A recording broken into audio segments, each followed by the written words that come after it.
Okay, so today we're going to be talking a little bit about changes in neurocognition in the aging adult. So first we're going to talk about some natural changes. So there are lots of cognitive changes that can worsen in the aging adult, including conceptual reasoning, which is your ability to think abstractly and reflect and use critical thinking and problem-solving skills, your memory, and the speed at which you process information and thought.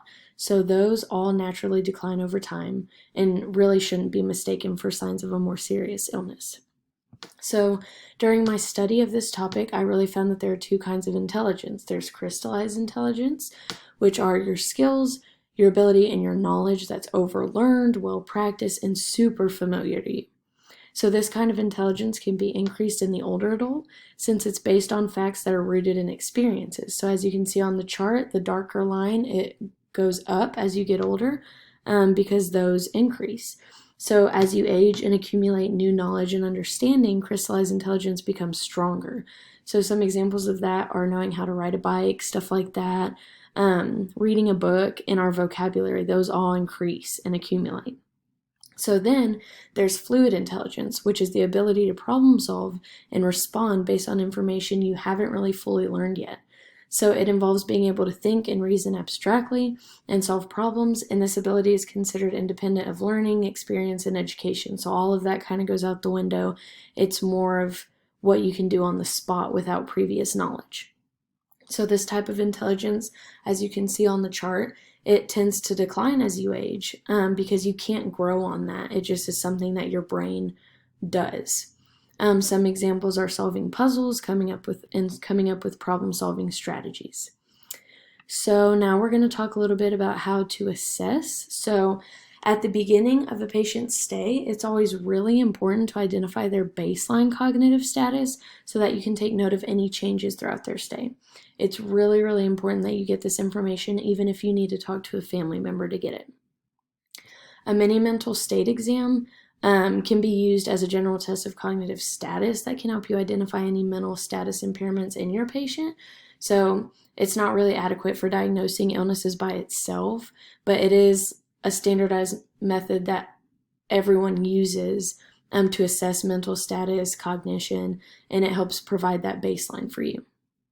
So whenever there's a change in cognitive status, it's really, really important for you to complete a comprehensive cognitive assessment to see if there's any environmental factors that could be affecting their symptoms. So while I was studying this, I found that discovering and eliminating risk factors that can lead to serious neurocognitive disorders is a super huge part of this neurocognitive assessment. The book explains that if you identify and eliminate those risks, you can prevent cases of delirium in up to 40%, which is super important. This neurocognitive assessment is really complex, and it's such a detailed assessment, and there are so many conditions that have overlapping signs and symptoms that it can really make performing the assessment a little bit confusing for beginning nurses, and it might be a task for a more experienced nurse to do or to just help you with. So another reason this assessment can be really difficult at times is because there are so many ways each illness can be presented in older adults, and illnesses just tend to get mistaken for other conditions or even seen as nothing at all. Many healthcare professionals can see these changes that are indicative of illness, but they don't really report it and they don't really do anything about it because they think it's just a normal aspect of aging, and that today has just become like a super serious problem in our healthcare facilities. So now we're going to talk a little bit about pathophysiologic processes that occur in neurocognition. And when you talk about these processes that occur, there are three very common processes that appeared almost everywhere I researched. So they're called the 3Ds of cognitive impairment, and they're called that because of how frequently they occur in older adults.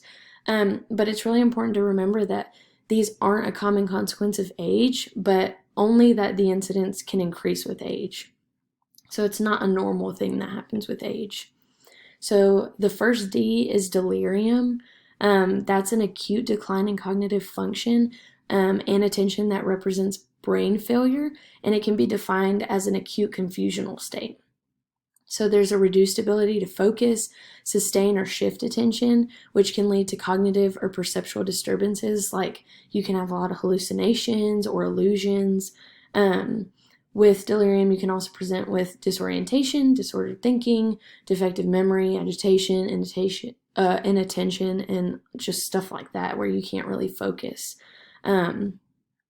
These symptoms develop over a short period of time, like literally it can happen from hours to days, and it tends to fluctuate over the course of the day, and it can really worsen at night a lot of the times. This is actually potentially preventable in hospitalized patients, and an example of this is a case study that I found about how it can be prevented. So in this study, an elderly woman, her name was Mrs. R. She presented with signs and symptoms of delirium when she was admitted to the oncology unit for treatment of her uterine cancer. So when she was first admitted, she didn't present with these symptoms, but as her time went on, she started to get agitated, restless, emotional, shaky. She was really disoriented. She was speaking in a foreign language. She was speaking Italian. No one could really understand her. She was yelling. She was getting aggressive. And so after a lot of investigation, they did a couple tests. They really started to think, what if she's in pain? Now, when she was admitted, she said she didn't have any pain. She didn't present with any pain. But as her time went on, she started showing observable signs of pain. So they used the observational pain scale, and they found out she was in pain. So they called her daughter, and they were like, is there anything that we're missing? Is there anything that we can help do to help with her pain? And she said, well, we give her a fentanyl patch every day. And she started listing all of her other medications, and they realized that they haven't been giving her the fentanyl patch. So they corrected this with fentanyl, and they gave her morphine, and her signs and symptoms of delirium resolved. So actually her delirium was the result of her narcotic withdrawal, so the withdrawal of the fentanyl, and not just a normal change that occurred, like that was occurring as she grew older. I mean, it's really important that it's never viewed that way. Delirium actually happens when the normal sending off and receiving of signals in the brain becomes impaired. This impairment is most likely caused by a combination of factors that make the brain vulnerable and trigger a malfunction in brain activity. So it can have a singular cause or multiple causes. Some of the possible causes can be with drug withdrawal, like we just learned, medications, alcohol or drug intoxication or withdrawal, medical conditions, metabolic imbalances, severe and acute infections, exposure to toxins, sleep deprivation, severe emotional distress, pain, surgery, or lots of other things like that. The next D is dementia. So dementia has a gradual onset and a slow and steady pattern of decline, which is different in that way than delirium.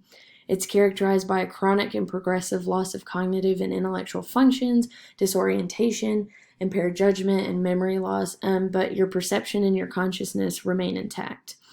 Dementia is caused by damage to or loss of nerve cells and their connections in the brain.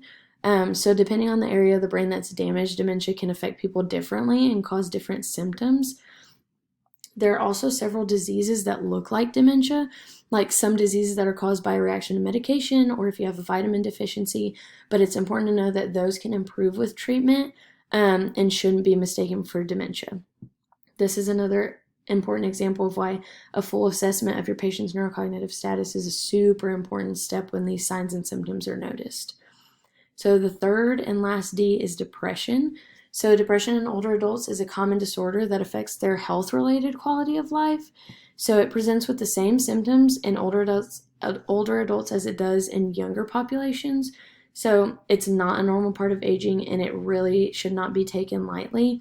But sadly, a lot of times depression often goes undiagnosed and untreated in older adults because their signs and symptoms look a little bit different than the younger population. So it's not really known exactly what causes depression, but like with many other mental disorders, a variety of factors can be involved, like biological differences in their brains, their brain chemistry, certain hormones, and even inherited traits.